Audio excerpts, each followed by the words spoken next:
Kita bukan hanya bertemu dengan Tuhan, tapi kita juga bertemu dengan sesama umat-umat Tuhan, sesama pewaris kerajaan sorga. Amin. Kita adalah pewaris kerajaan sorga.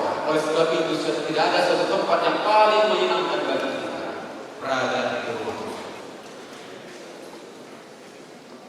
Pada pertemuan sebelumnya kita sudah mempelajari bagaimana setan telah berhasil menjatuhkan Adam dan Hawa ke dalam dosa. Dengan jatuhnya Adam dan Hawa ke dalam dosa adalah satu tanda kemenangan, seolah-olah satu tanda kemenangan bagi setan dan malaikat-malaikatnya dalam pertempuran antara Allah dan malaikat-malaikat jahat, antara kebenaran dengan kesalahan. Di tengah-tengah kegembiraan setan dan malaikat-malaikatnya menghadapi kemenangan ini, Allah mengumumkan bahwa Juru Selamat akan datang ke dunia ini untuk menyelesaikan pertikaian tersebut dan menyelamatkan manusia dari dosa. Hal ini membawa satu duka cita yang mendalam bagi setan dan malaikat-malaikat. Mengapa? Oleh karena mereka tahu melalui kedatangan Juru Selamat ini, kerajaannya akan diruntuhkan dan suatu saat kelak dia akan dimusnahkan dari alam semesta. Oleh karena hal itu, Lucifer mengumpulkan malaikat-malaikatnya dan mereka berunding.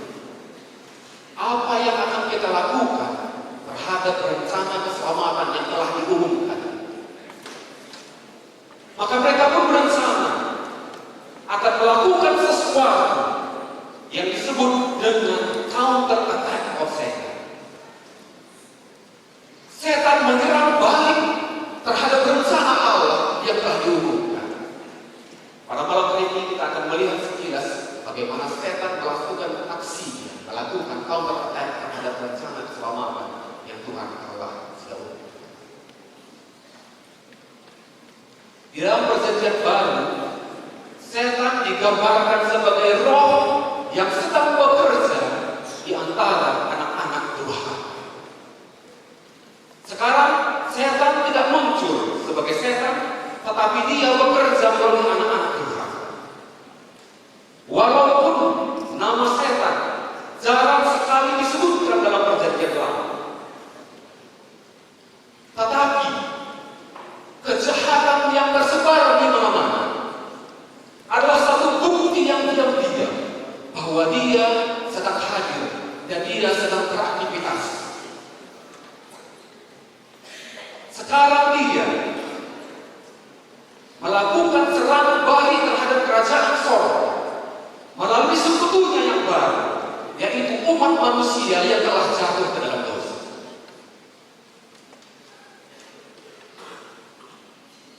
Kalau kita lihat dalam Kejadian pasal 4, setelah Adam dan Hawa diusir dari Taman Eden, maka Adam dan Hawa memiliki keturunan yang bernama Kain dan Habel. Kejadian pasal 4 menggambarkan Habel menjadi gembala kambing domba, Kain menjadi petani. Setelah beberapa waktu lamanya, maka Kain mempersembahkan sebagian dari hasil tanah itu kepada Tuhan sebagai korban persembahan. Habel juga mempersembahkan korban persembahan dari anak sulung kambing dombanya, yakni lemak lebahnya. Maka Tuhan memindahkan Habel dan korban persembahannya. Tetapi Kain dan korban persembahannya tidak dipindahkan. Lalu hati Kain ini sangat panas dan mukanya meludah. Kita tahu cerita selanjutnya bagaimana dia mengajak Habel kepada, lalu dia membunuhnya secara tiba-tiba. Saat itu juga sudah ada dua sistem perbaktian. Perbaktian yang pertama adalah apa yang dilakukan oleh Habel. Habel mengikuti apa yang Tuhan sudah katakan setelah Adam dan Hawa berdosa. Tetapi Kain mengikuti kemauannya sendiri. Dan dia mengikuti sistem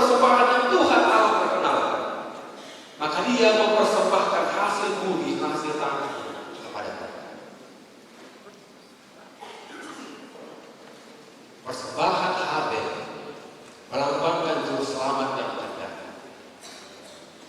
Ada dua agama yang sudah ada terjadi.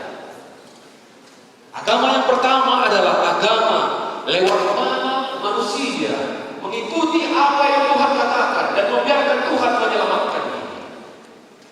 Agama yang kedua adalah agama lewat mana manusia berusaha dengan usahanya sendiri menyelamatkan diri. Dan sampai saat ini begitu banyak agama-agama di dunia, tetapi kalau kita mau golongkan hanya dua agama yang ada di bumi ini sekarang. Agama yang pertama adalah agama manusia menerima anugerah Allah untuk diselamatkan. Agama yang kedua adalah agama lewat mana manusia berusaha untuk menyelamatkan diri. Dan hampir semua agama-agama palsu yang ada di dunia ini adalah agama yang didasarkan manusia melakukan sesuatu untuk menyelamatkan diri.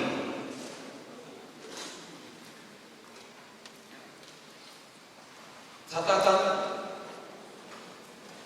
kehidupan manusia. Kalau kita baca dalam kisah selanjutnya dalam Kejadian pasal yang datang, ketika manusia itu mulai bertambah banyak jumlahnya di muka bumi, dan bagi mereka lahirlah anak-anak perempuan, maka anak-anak Allah melihat bahwa anak-anak perempuan manusia itu cantik-cantik. Lalu mereka mengambil istri dari antara perempuan-perempuan itu, siapa saja yang disukai mereka. Sudah ada dua kelompok manusia yang diperkenalkan oleh Alkitab. Yang pertama adalah manusia yang disebut sebagai anak-anak Allah. Yang kedua adalah disebutkan kelompok manusia sebagai anak-anak manusia. Siapa ini anak-anak Allah dan siapa ini anak-anak manusia?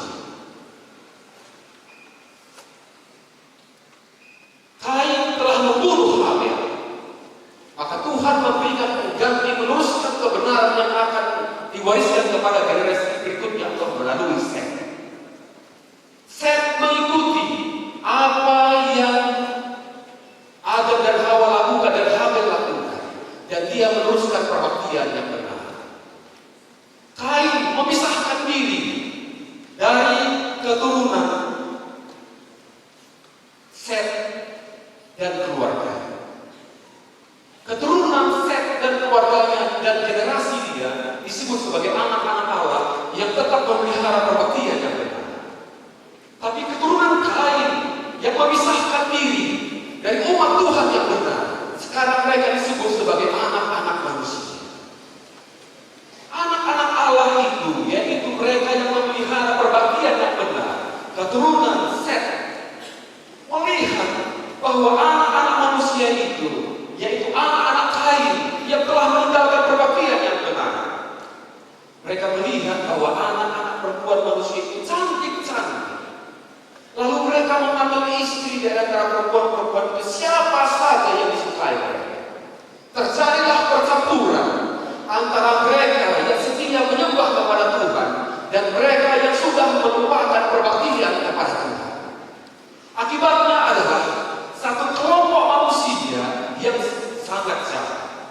Alkitab menyebutkan dalam ayat yang ketiga dalam Kejadian pasal 6, berfirman Tuhan, Rohku tidak akan selama-lamanya tinggal di dalam manusia, karena manusia itu adalah daging, tetapi umurnya akan 120 tahun saja.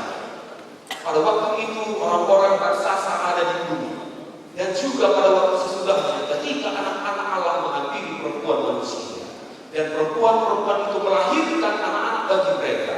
Inilah orang-orang yang gagah perkasa di zaman purbakala, orang-orang yang kena masuk.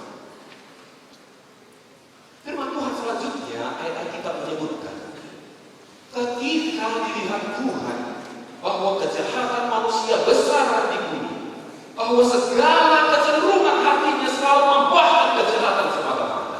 Luar biasa. Setan tidak disebutkan dalam ayat ini, tetapi kejahatan yang ada di mana-mana membuktikan bahwa setan sedang bekerja keras melalui sekutunya yang baru, yaitu manusia yang berdosa. Maka menyesallah Tuhan bahwa ia telah menjadikan manusia di bumi, dan hal itu memilukan hati. Bila mana anak-anak manusia melakukan apa yang jahat di mata Tuhan, maka hati Tuhan sedang dipilukan dan didukakan. Berfirmanlah Tuhan, Aku akan menghapuskan manusia yang telah kuciptakan itu dari bumi, baik manusia maupun hewan, dan binatang-binatang melata, dan burung-burung di udara, sebab aku menyesal bahwa aku telah menjadikan mereka. Tetapi Nuh mendapat kasih karunia di mata Tuhan.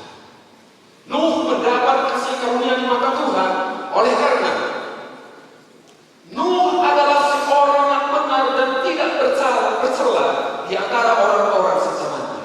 Dan Nuh itu hidup bergaul dengan Allah. Di antara manusia yang sedang melupakan Tuhan dan manusia yang sedang melakukan kejahatan di mana-mana, ada satu keluarga yang tetap setia kepada Tuhan. Keluarga ini adalah keluarga Nuh. Nuh adalah seorang yang tidak bercela. Dia adalah seorang yang benar.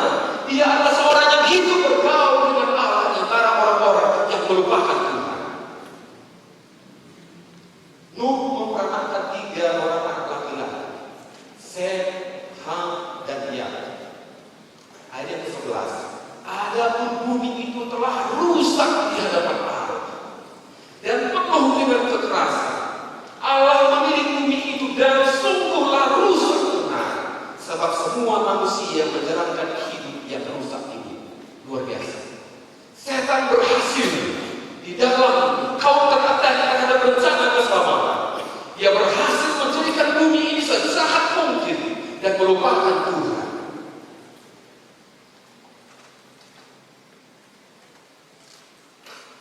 Tuhan harus intervensi terhadap kejahatan yang telah merajalela. Lalu dia berkata kepada Nuh, buatlah bagimu sebuah batu, sebab aku akan mendatangkan air bah melindungi seluruh. Nuh yang hidup benar dan tidak bercela, yang hidup bergaul dengan Allah, menuruti apa yang Tuhan katakan, dengan mendirikan sebuah bahtera yang besar. Melalui ini Allah mendatangkan air bah untuk menghentikan kejahatan dari orang-orang yang berumur panjang dan mempunyai intelek dan kecerdasan yang luar biasa. Allah menghentikan itu. Tapi dia menyayangkan keluarga Nuh dan keluarganya. Dalam 2 Petrus 2 ayat yang ke-5 menyebutkan bahwa Tuhan mempercayakan kebenarannya, anugerahnya, anugerah dan keselamatan Allah kepada Nuh. Melalui Nuh telah Tuhan memanggil kembali manusia yang telah memberontak melawan Tuhan ini kembali kepada pertobatan. Tuhan memanggil mereka bertobatlah, bertobatlah dan bertobatlah. Tetapi orang-orang yang pada zaman ini, pada zaman Nuh, mentertawakan dan mengejeknya. Mereka tidak menerima kabaran yang disampaikan oleh Tuhan. Tuhan mendatangkan air bah dan melenyapkan mereka semua. Mulailah satu generasi baru, generasi Nuh dan keluarga. Mungkin saudara masih mengingat satu nyanyian, saya tidak tahu, tapi dulu pada waktu saya masih kecil, lagu ini sangat saya suka. Lagu ini kurang lebih seperti ini. Nabi Nuh dan istrinya, 3 orang anaknya, 3 orang mantunya, masuk ke dalam bahtera. Hujan turun tak henti selama 40 hari. Banyak orang binasa, selamat 8 saja. Hanya 8 orang yang selamat pada waktu air bah meliputi seluruh. Bumi ini kembali bersih dari orang-orang yang jahat. Tetapi setan tidak putus asa. Dia tidak berhenti sampai di situ. Tapi dia bekerja kembali melalui keturunan Nuh, keturunan Sem, Ham, dan Yafet. Dalam pergerakan mula-mula peperangan melawan surga, setan telah mengembangkan suatu sistem palsu, perbaktian yang palsu, agama-agama yang palsu untuk melawan penyembahan kepada Allah yang benar. Dengan demikian manusia melupakan penciptaan. Di dalam term yang besar, yang luas, ini disebut agama-agama yang palsu ini disebut sebagai paganisme. Apa itu paganisme? Paganisme itu adalah kekafiran. Kekafiran adalah yang melupakan Tuhan dan menyembah Allah-Allah yang lain. Dalam perjanjian lama kita menemukan bagaimana setan bekerja melalui paganisme, kekafiran ini. Kita menemukan satu nama dewa yang bernama Dewa Asyera. Dewi ini adalah dewi penduduk asli tanah Kanaan yang menjamin kesuburan. Dewi ini dipuja sebagai istri Baal. Lambangnya adalah pohon yang rimbun dan sesuatu yang disebut sebagai tiang berhala. Setan bekerja melalui Dewi Asyera ini untuk mengcounter rencana keselamatan. Dewi yang lain disebut juga sebagai Dewi Astore. Dewi inilah Dewi kesuburan orang Sidon. Ia disembah di atas bukit-bukit pengorbanan. Dewa yang lain disebut sebagai Dewa Baal. Dewa ini adalah dewa kesuburan orang Kanaan. Dewa yang lain disebut sebagai Dewa Dagon. Dewa ini adalah sembahan orang Filistin. Dewa yang lain disebut adalah Dewa Kamos. Dewa ini adalah sembahan utama bangsa Moab. Dewa Milkom, dewa utama bagi Ammon. Molok, dewa sembahan orang Ammon. Apa yang mereka lakukan dalam menyembah dewa-dewa ini? Anak-anak dipersembahkan sebagai tuhan. Bagaimana jahatnya orang-orang ini di hadapan Tuhan. Anak-anak yang tidak bersalah dipersembahkan untuk menyembah dewa mereka. Setan juga bekerja melalui roh-roh penuh. Setan juga berdoa bekerja melalui ahli-ahli jahat yang mengaku bisa berhubungan dengan dunia orang mati. Tapi semuanya ini adalah alat-alat di tangan setan untuk membawa umat-umat Tuhan, umat manusia jauh dari kebenaran. Kalau kita baca di dalam Roma pasal 1, mari kita buka Alkitab kita dalam Roma pasal 1, bagaimana Rasul Paulus menggambarkan kejahatan manusia. Roma pasal 1 mulai ayat yang ke-20. Sebab apa yang tidak nampak daripadanya, yaitu kekuatannya yang kekal dan keilahiannya, dapat nampak kepada pikiran dari karyanya sejak dunia diciptakan, sehingga mereka tidak dapat berdalih. Sebab sekalipun mereka mengenal Allah, mereka tidak memuliakan Dia sebagai Allah atau mengucap syukur kepadanya. Sebaliknya, pikiran mereka telah menjadi sia-sia dan hati mereka yang bodoh menjadi gelap. Mereka berbuat seolah-olah mereka penuh hikmat, tetapi mereka telah menjadi bodoh. Mereka menggantikan kemuliaan Allah yang fana dengan gambaran yang mirip dengan manusia yang fana. Burung-burung, binatang-binatang yang berkaki 4, atau binatang-binatang yang berjalan. Demikianlah manusia semakin lama semakin jahat dan melupakan penciptanya. Oleh karena itu, Allah menyerahkan mereka kepada keinginan hati mereka akan kecemaran, sehingga mereka saling mencemarkan tubuh mereka.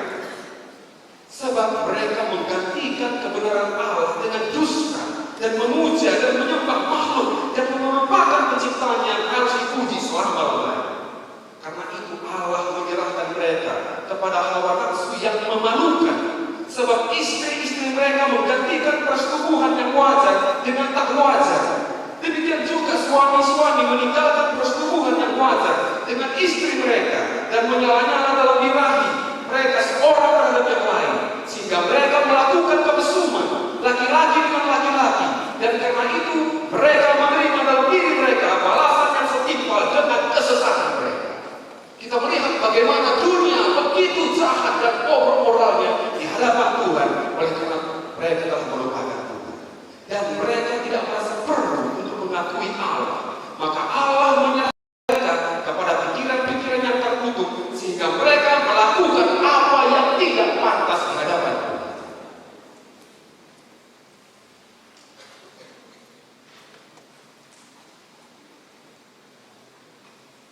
Dalam hubungannya dengan penyembahan berhala,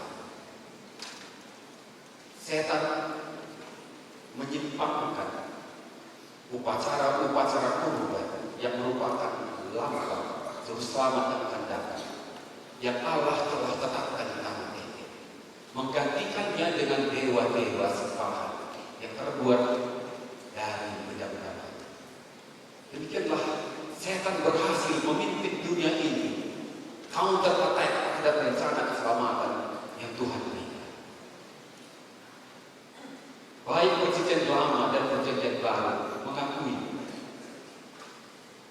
bahwa setan dan malaikat-malaikat jahat adalah kuasa di balik dari bentuk-bentuk upacara agama-agama kekafiran. Setanlah yang bekerja di balik ini untuk menipu umat manusia.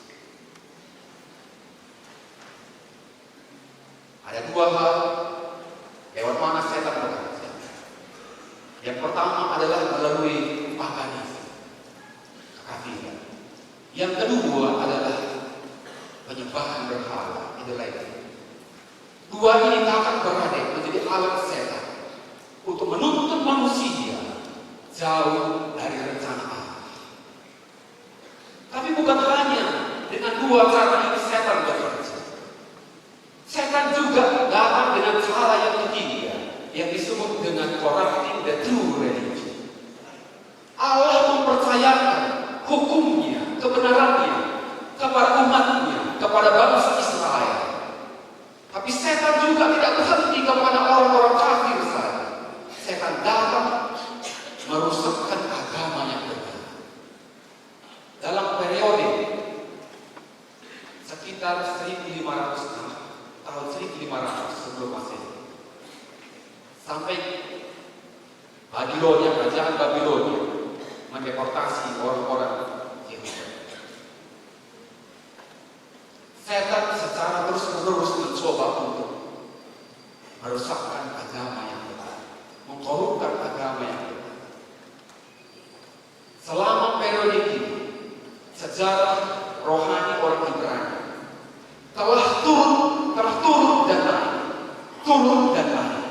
kemurtadan, pembaharuan, pertobatan, penghukuman, kemurtadan, pembaharuan, pertobatan, dan penghukuman. Hal itu berulang-ulang terjadi dari satu peristiwa ke peristiwa yang lain. Bangsa itu semakin lama semakin jatuh ke dalam penyembahan berhala mengikuti bangsa-bangsa yang ada di sekitarnya. Pada waktu kenaikan raja keempat dari umat-umat Tuhan yang kepadanya kebenaran itu dipercayakan, Raja Rehoboam, bangsa Israel telah terbagi dua secara politik. Kerajaan sebelah utara dengan 10 suku, kerajaan sebelah selatan dengan 2 suku. 2 suku yaitu suku Yehuda dan suku Benjamin. 10 suku yang lain berada di utara.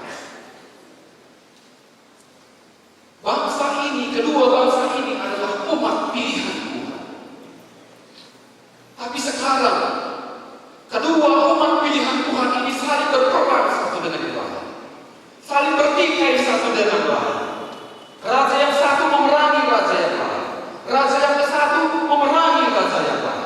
Demikianlah gantinya mereka ini bersatu untuk menjadi persusuan, menjadi saluran berkat kebenaran Tuhan kepada dunia. Bangsa ini skala bertikai. Pertikaian itu disebabkan oleh karena kedua bangsa ini berada dalam kemurtadan yang besar. Mereka tidak menyadari bahwa mereka telah jauh dari Tuhan dan menyimpang dari apa yang Tuhan katakan.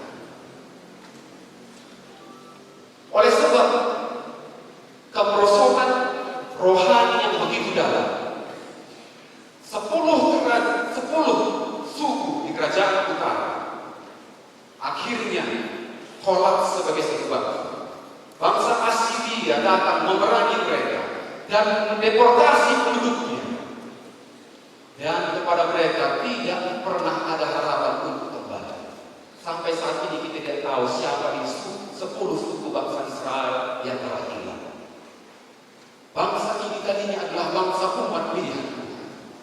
bangsa umat pilihan itu telah lenyap sebagai satu bangsa oleh karena mereka rusak secara moral.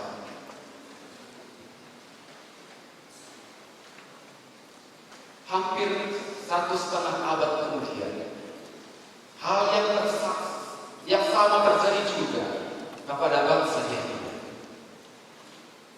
Allah mengizinkan bangsa ini diserbu oleh Nebukadnezar Raja Babel. Alkitab menyebutkan bahwa Nebukadnezar datang ke Yerusalem dan mengepung kota ini. Lalu Tuhan menyerahkan Yehoyakim dan Yerusalem ke tangan Nebukadnezar. Kenapa Tuhan izinkan? Oleh karena raja dan bangsanya melakukan apa yang jahat di mata Tuhan.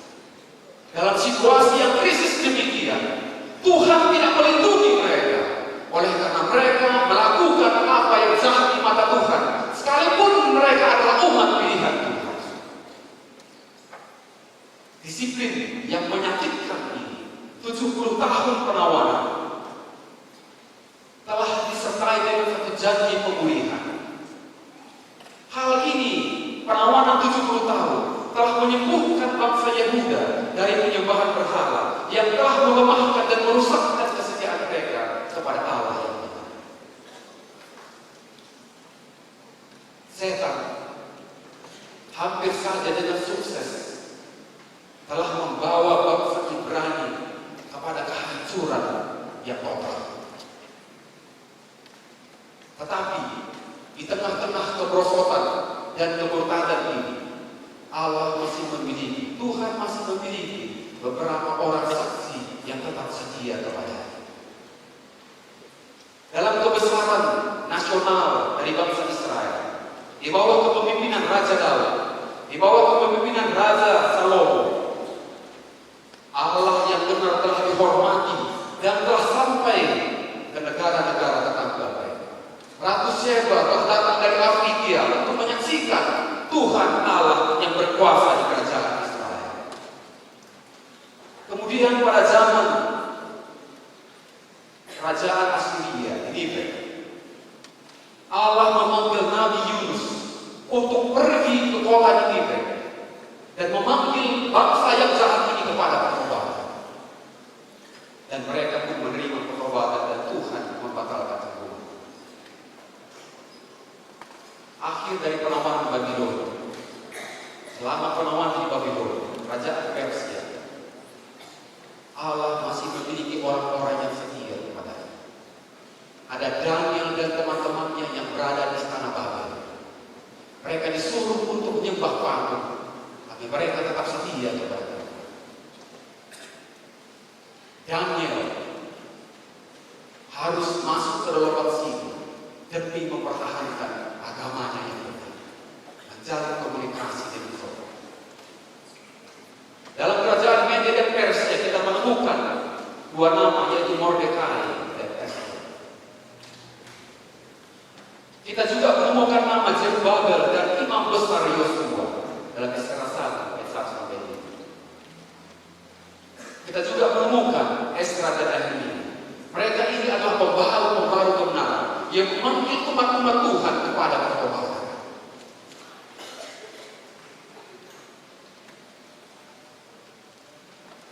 Walaupun aktivitas setan sangat sedikit disebutkan dalam perjanjian lama, tetapi ada dua teks di dalam perjanjian lama di mana nama setan secara langsung disebutkan. Pada malam hari ini saya mau membagikan di mana setan disebutkan secara langsung. Yang pertama terdapat di dalam kitab Ayub pasal 1.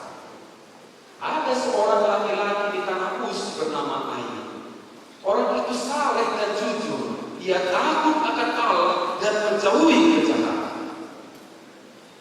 Ayub hidupnya sama seperti Nuh, yang hidup saleh dan jujur, takut akan Allah dan menjauhi kejahatan. Kita langsung kepada ayat 6. Pada suatu hari, ini peristiwa apa yang kita lihat terjadi di bumi ini. Pada suatu hari datanglah anak-anak Allah menghadap Tuhan jugalah iblis. Ayat Alkitab menyebutkan namanya secara langsung. Iblis menghadap Tuhan. Maka bertanyalah Tuhan kepada iblis, dari mana engkau? Jawab iblis kepada Tuhan, dari perjalanan mengelilingi dan menjelajahi bumi. Lalu bertanyalah Tuhan kepada iblis, apakah engkau memperhatikan hamba-Ku Ayub? Sebab tidak ada seorang pun yang di bumi seperti dia, yang demikian saleh dan jujur, yang takut akan Allah dan menjauhi kejahatan. Lalu jawab iblis kepada Tuhan, apakah dengan tidak mendapat apa-apa Ayub takut akan Allah? Bukankah engkau yang membuat pagar di sekeliling dia dan rumahnya, serta segala yang dimilikinya? Apa yang dikerjakannya telah kau berkati, dan apa yang dimilikinya makin bertambah di negeri itu. Tapi sekarang ulurkanlah tanganmu dan jamah segala yang dipunyainya, ia pasti membutuhkan engkau di hadapannya. Maka firman Tuhan kepada iblis, nah, sekarang segala yang dipunyainya ada dalam kuasamu. Hanya jangan engkau mengulurkan tanganmu terhadap dirimu. Kemudian pergilah iblis dari hadapannya. Kita baca peristiwa selanjutnya apa yang terjadi, bagaimana iblis bertindak di dalam mendatangkan penderitaan para umat Tuhan sendiri. Pada suatu hari ketika anak-anaknya laki-laki dan perempuan makan dan minum anggur di rumah saudara mereka yang sulung, datanglah seorang pesuruh kepada Ayub dan berkata, sedang lembus sapi membajak dan keledai betina makan rumput di sebelahnya, datanglah orang-orang Sheba menyerang dan merampasnya serta memukul penjaganya dengan mata pedang. Hanya aku sendiri yang luput sehingga dapat memberitahukan hal itu kepada Tuhan. Belum lagi dia habis berbicara, sementara orang itu berbicara, datanglah orang lain dan berkata, api telah menyambar dari langit dan membakar serta memakan habis kambing domba dan penjaga-penjaganya. Hanya aku sendiri yang luput sehingga dapat memberitahukan hal itu kepada Tuhan. Sementara orang itu masih berbicara, datanglah orang lain dan berkata, orang-orang Kasdim membentuk 3 pasukan, lalu menyerbu unta-unta dan merampasnya serta memukul penjaganya dengan mata pedang. Hanya aku sendiri yang luput sehingga dapat memberitahukan hal itu kepada Tuhan. Sementara orang itu berbicara, datanglah orang lain dan berkata, anak-anak Tuhan yang laki-laki dan perempuan sedang makan-makan dan minum anggur di rumah saudara mereka yang sulung. Maka tiba-tiba angin ribut bertiup dari seberang barat turun. Rumah itu dilandanya pada tempat penjurunya dan roboh menimpa orang-orang muda itu sehingga mereka mati. Hanya aku sendiri yang luput sehingga dapat memberitahukan hal itu kepada Tuhan. Kita dapat tahu bahwa hal ini adalah pekerjaan setan mendatangkan penderitaan yang luar biasa kepada Ayub dan keluarga. Maka di saat yang seperti itu, saya tidak dapat bayangkan kalau seandainya peristiwa ini datang kepada saya. Saya akan segera stroke dan tidak akan sadarkan diri. Tetapi pada saat itu Ayub berdiri, lalu memoyangkan jubahnya, mencukur kepalanya, kemudian sujudlah ia menyembah dan katanya, dengan telanjang aku keluar dari kandungan ibuku, dan dengan telanjang juga aku kembali ke dalamnya. Tuhan yang memberi, Tuhan yang mengambil, terpujilah nama Tuhan. Luar biasa ayat yang ke-22. Dalam kesemuanya itu, Ayub tidak berbuat dosa dan tidak menuduh Allah berbuat sesuatu yang kurang baik. Setelah peristiwa ini terjadi, Ayub pasal 2 bercerita, pada suatu hari datanglah anak-anak Allah menghadap Tuhan, dan di antara mereka datang jugalah iblis untuk menghadap. Maka kembali Tuhan bertanya kepada iblis, dari mana engkau? Lalu jawab iblis kepada Tuhan, dari perjalanan mengelilingi dan menjelajahi bumi. Firman Tuhan kepada iblis, apakah engkau memperhatikan hamba-Ku Ayub? Sebab tidak ada seorang pun di bumi seperti dia, yang demikian saleh dan jujur, yang takut akan Allah dan menjauhi kejahatan. Ia tetap tekun dalam kesalehannya, meskipun engkau telah membujuk aku melawan dia untuk mencelakakannya tanpa alasan. Kita melihat bahwa setanlah yang bekerja di balik penderitaan Ayub. Lalu jawab iblis kepada Tuhan, kulit ganti kulit. Orang akan memberikan segala yang dipunyainya ganti nyawanya. Tapi sekarang, coba urutkan tanganmu dan jamah tulangnya dan dagingnya. Ia pasti mengutuki engkau di hadapanmu. Maka firman Tuhan kepada iblis, nah, ia ada dalam kuasamu, hanya sayangkan nyawamu. Kemudian iblis pergi dari hadapan Tuhan, lalu ditimpanya Ayub dengan batu yang busuk dari telapak kakinya sampai batu kepalanya. Lalu Ayub mengambil sekeping beling untuk menggaruk-garuk badannya sambil duduk di tengah-tengah tanah. Luar biasa penderitaan yang datang kepada Ayub. Bukan hanya itu saja. Sekarang dari orang yang paling dekat dengan dia menjadi alat di tangan setan untuk mengecewakan. Maka bertanyalah istrinya kepadanya, masihkah engkau bertekun? Masih bertekunkah engkau di dalam kesalahanmu? Lihat sekarang, segala sesuatu sudah habis. Engkau sekarang sakit-sakitan dari batu kepala sampai ujung kaki. Tetapi kutukilah Allahmu dan matilah. Tetapi jawab Ayub kepadanya, engkau berbicara seperti perempuan gila. Apakah kita mau menerima yang baik dari awal tetapi tidak mau menerima yang buruk? Ayat ini yang paling luar biasa dan menyentuh hati saya. Dalam kesemuanya itu, Ayub tidak berbuat dosa dengan ini. Luar biasa.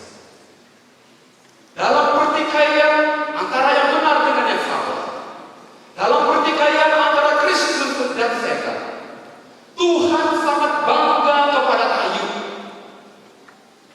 Tuhan sangat bangga dengan dia. Dan di alam semesta dia menjadi pertontonan.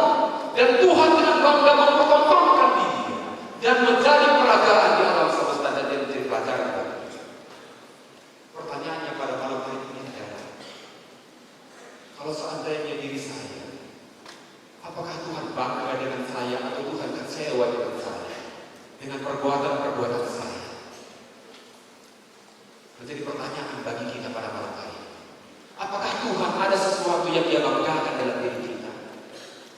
Ataukah kita hanya membuat sesuatu yang mengecewakan dan memilukan hati Tuhan senantiasa?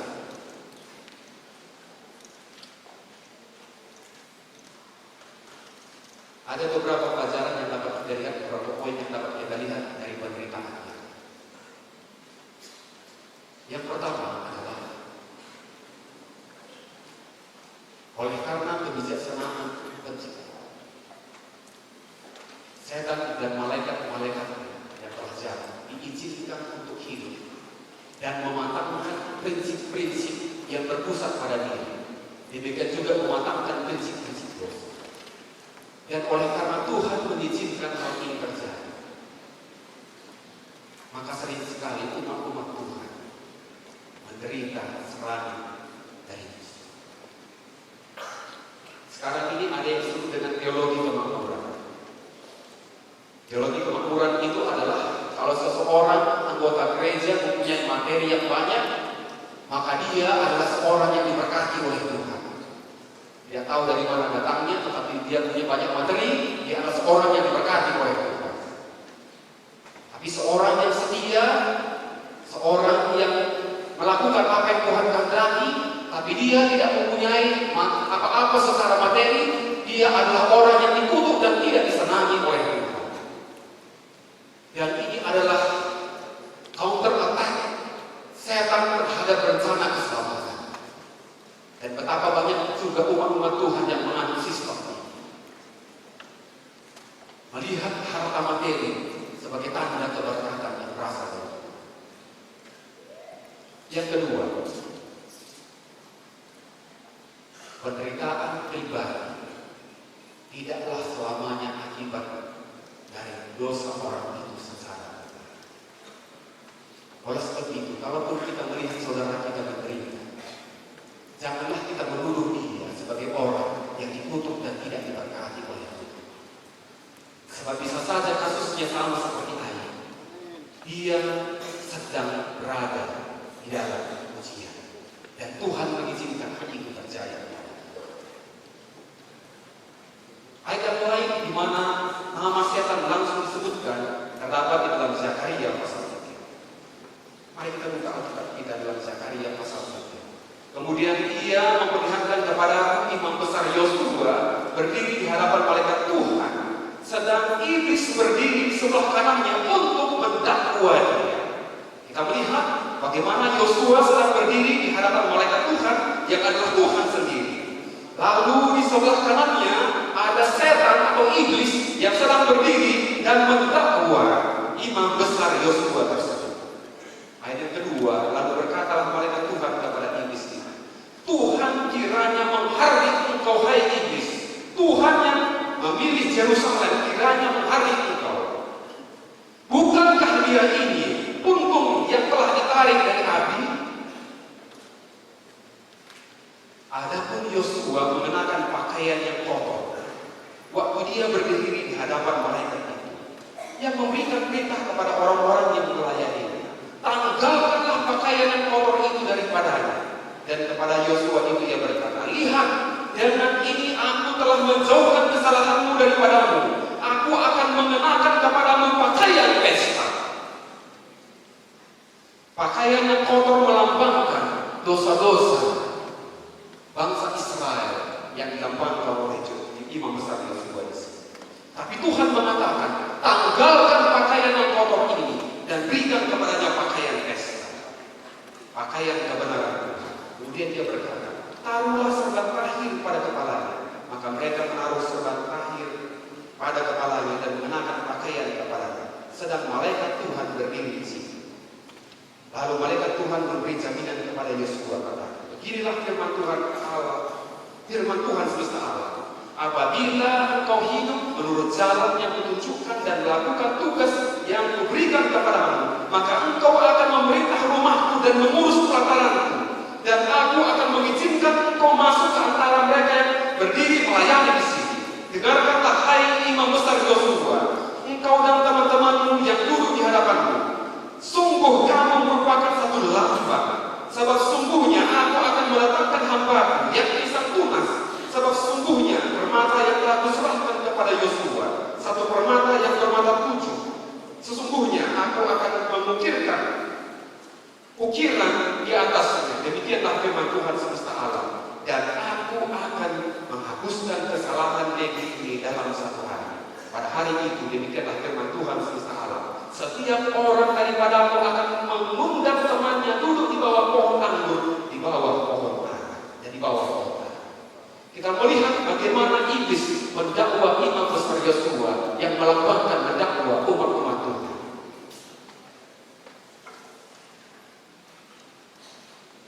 Mereka berusaha untuk membangun kembali bait suci.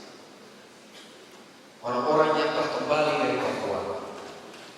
Tapi mereka ini menerima satu oposisi dari bangsa-bangsa yang ada di sekitar. Kita melihat bagaimana digambarkan dalam ayat yang telah kita baca tadi. Setan berusaha untuk mendakwa umat-umat Tuhan dan menunjukkan dosa-dosanya yang begitu besar. Setan sedang mengklaim bahwa Tuhan tidak bisa mengampuni orang yang bersalah. Tetapi malaikat Tuhan menghardik setan. Dan pertobatan dari bangsa itu. Setan hampir menang di dalam membawa kemurtadan kepada umat manusia dan kepada umat.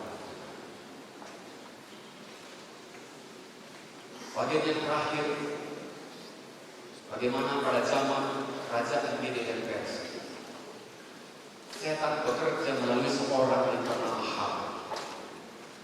Haman berencana untuk menghancurkan umat-umat Tuhan yang ada di bawah kerajaan Media dan Persia. Tapi Tuhan intervensi. Tuhan bekerja melalui Ratu Ester. Dan sekongkol itu pun dibatalkan. Usaha setan untuk menghentikan kesaksian orang-orang Ibrani, menyaksikan Allah yang benar, sekali lagi dibatalkan. Demikianlah sepanjang sejarah kita melihat bagaimana setan bekerja keras membawa pikiran umat-umat Tuhan dan manusia menjadi pakai. Kalau kita lihat di dalam pertikaian sepanjang zaman ini, yang menjadi isu tetap adalah hukum Tuhan, karakter Allah, otonomi manusia terhadap pemerintahan Allah, demikian juga keadilan dan kebenaran. Ini yang menjadi dipertahankan dan inilah yang menjadi sasaran dan serangan setan. Hukum pertama, hukum kedua, hukum ketiga, hukum yang keempat. Hukum keempat merupakan satu lembaga yang Adam dan Hawa bawa keluar dari Taman Eden sebelum timbulnya dosa. Dan setan sangat membenci lembaga ini. Oleh karena lembaga ini, lembaga hari Sabat, mengingatkan manusia atas penciptaan. Hukum yang kelima, hukum yang keenam, hukum yang ketujuh, kedelapan dan kesembilan dan kesepuluh. Hukum yang ketujuh adalah yang paling utama, lewat mana setan berusaha untuk mengacaukan umat manusia. Lembaga pernikahan. Manusia semakin korup dan tidak menghargai lembaga pernikahan. Dan hubungan antara manusia semakin rusak dan kejahatan ini semakin merajalela. Saudara yang terkasih, pada malam hari ini, mungkin selama ini saudara-saudara tidak tahu, tidak dengan sengaja, karena mungkin tidak ada orang yang memberitahukannya, bahwa kita sedang berada di pihak setan melawan pemerintahan surga. Selama ini mungkin kita memelihara hari yang lain selain hari Sabat. Kita tidak tahu bahwa ini adalah pusat pertentangan yang sedang terjadi. Pada malam hari ini, saudara sudah mengetahui bahwa salah satu pertentangan dalam pertikaian alam semesta itu adalah hukum yang keempat. Saudara yang terkasih, tentunya hukum-hukum yang lain. Bila mana saudara-saudara mempunyai kerinduan untuk berdiri di hadapan Tuhan, mempertahankan hukum-hukum Tuhan di antara orang-orang yang sedang melanggar di antara zaman kita ini. Kalau saudara mempunyai kerinduan untuk menjadi saksi bagi Tuhan mempertahankan hukum, saya undang saudara untuk berdiri.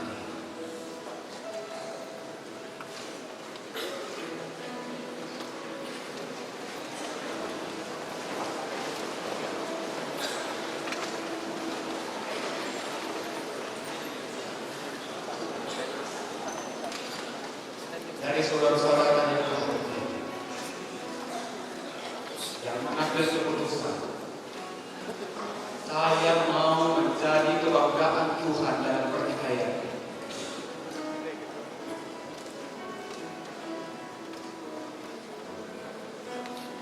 Mungkin selama ini saudara-saudara ada yang berada di pihak setan tanpa sengaja.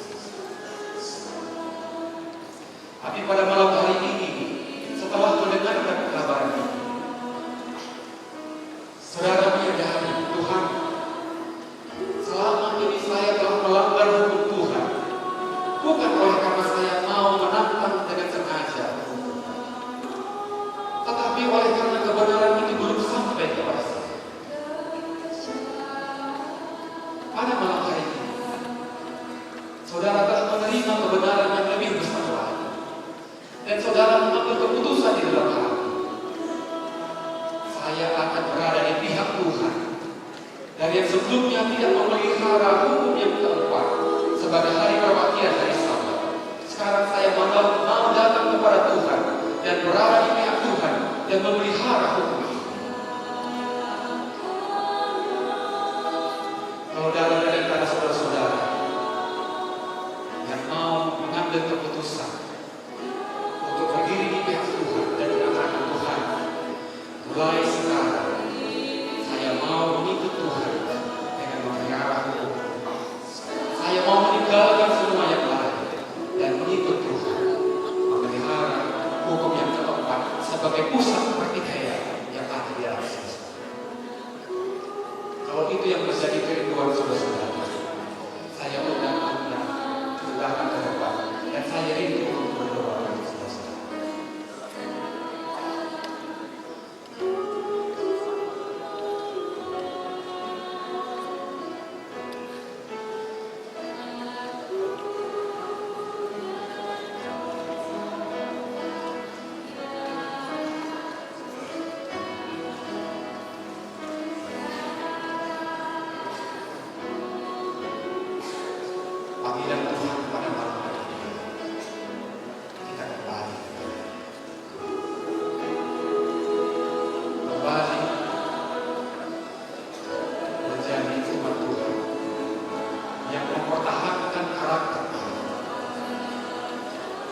umat Tuhan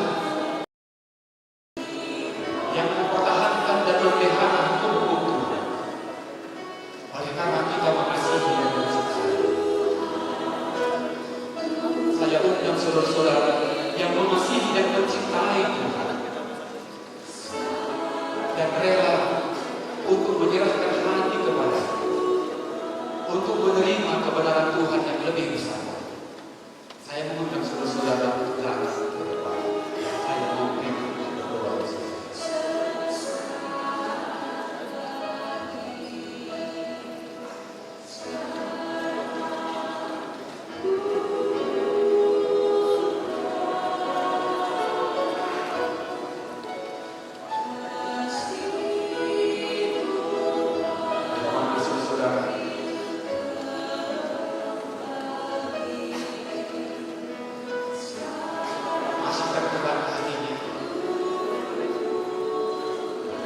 Tetapi mungkin masih dalam pergumulan pada malam hari ini untuk keluar dari pihak setan dan berada di pihak Tuhan. Saya masih tetap berdoa untuk kita semuanya supaya Tuhan memberkati kita dimanapun kita berada, sehingga kita akan berada di pihak Tuhan.